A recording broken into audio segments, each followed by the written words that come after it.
लोकसभेसाठी काँग्रेसकडून इच्छुक असलेले विशाल पाटील यांनी निवडणुकीसाठी सर्व्हे सुरू केला आहे।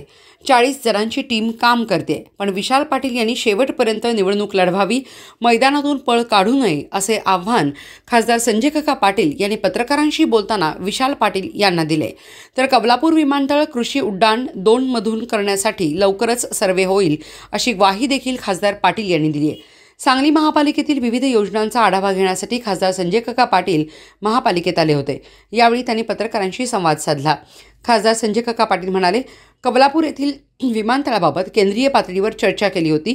विमानतळासाठी 350 एकर जागा व फ्रिक्वेन्सीची आवश्यकता असते। कबलापूरची जागा 160 एकर आहे। सांगली जिल्ह्यातील द्राक्ष, डाळिंब आदी शेती पिकांची निर्यात करण्यासाठी कृषी उड्डाण 2 मधून विमानतळ व्हावे अशी मागणी केली आहे। अधिकाऱ्यांशी सकारात्मक चर्चा देखील झाली। लवकरच सर्वे होणार असल्याचे खासदार संजय काका पाटील यांनी सांगितले। तर कृष्णा नदी शुद्धीकरणासाठी परिसरातील शेतकरी व साखर कारखानदारांनी भूमिका बदलावी असे मत देखील त्यांनी व्यक्त केले।